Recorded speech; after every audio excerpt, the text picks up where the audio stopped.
সংস্কারের কথা বলতে বলতে একজন নিজের ফেসিবাদী চরিত্র স্পষ্ট করবেন জনগণের সামনে, এটা আমরা আগেই আশা করেছিলাম।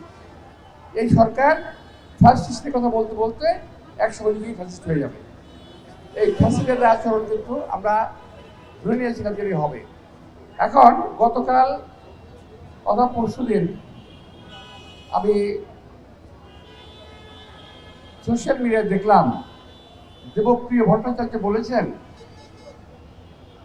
ওয়ালটন আবারও মিলিনিয়ার অফারে ওয়ালটন ফ্রিজ কিনে আপনিও হয়ে যেতে পারেন মিলিয়নিয়ার। যদি ওনার ভাষায় বলি ক্রিটিক্যালি হতে পারে, ওনার ভাষায় কি সমস্ত আবল তাবল আমাদের বোঝাচ্ছেন এই সরকার, লেখা সেরকম কি সমস্ত আবল তাবল বোঝাচ্ছেন আমাদের এই সরকার। এই দেশে গত 9 মাসে 30 লক্ষ লোক, 30 লক্ষ মানুষ আরো গরিব হয়েছে। তার মধ্যে 18 লক্ষ হলো মহিলা। আপনারা কি বুঝতে পারছেন এটা ঘটনাটা? 18 লক্ষ মহিলা কিভাবে হলো? এখানে অনেক বিষয় আছে। এই মহিলারা যারা কাজ করতো বাসায় কিংবা অন্যান্য কাজ করতো, তাদেরকে টেনে আনা হয়েছে বিভিন্নভাবে যে আপনারা এই কাজটা করেন, অনেক লাভ হবে। আর কোনো মহিলা যদি একবার এই বাটপারদের ব্যাংক থেকে লোন নিয়েছে, সেই মহিলা আর কোনদিন বেরোতে পারে না, শেষ। তো আমি কারণ আমি বলছি না, বুঝে নেবেন। তো ওই লোন নিয়ে, যে মহিলা লোন নিয়েছে সে আজীবনের জন্য বেকার হয়ে গেছে। যারা গ্রামে গ্রামে আছেন, একটা জিনিস আপনারা জানেন তো বোধ না, কিস্তি একটা ব্যাপার আছে, কিস্তি। সবাই হবে কিস্তিতে পারতেছে না, কিস্তি দিতে হবে, পাগল হয়ে যায়। তো ভাই দেবপ্রিয় ভট্টাচার্য বলেছেন 30 লক্ষ লোক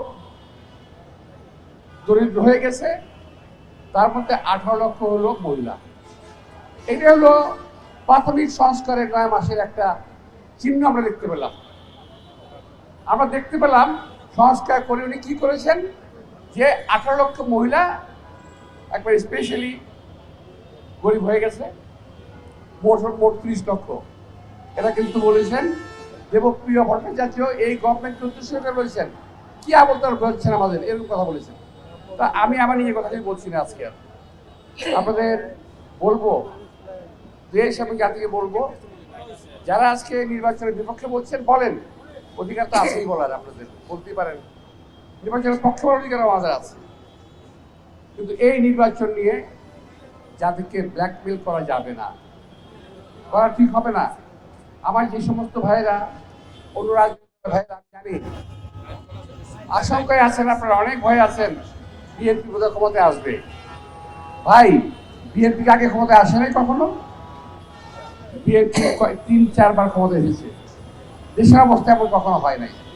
তো আপনাদেরকে বলবো যে আপনাদের ভয়ের কিছু নাই, নির্বাচন করেন, যদি জনগণ আপনাদেরকে ভোট দেয় আপনাদেরকে আমরা মেনে নেব, কোনো অসুবিধা নাই। তবে যে কোনো মূল্যেই হোক দেশে একটা রাজনৈতিক নির্বাচিত সরকার আসা উচিত, দেশে রাজনৈতিক এবং নির্বাচিত সরকার আসা উচিত। আসলে পরে এই দেশের মানুষ কিছুটা নিরাপত্তা পাবে, দেশের বিশৃঙ্খল অবস্থা এটা ঠিক হয়ে যাবে।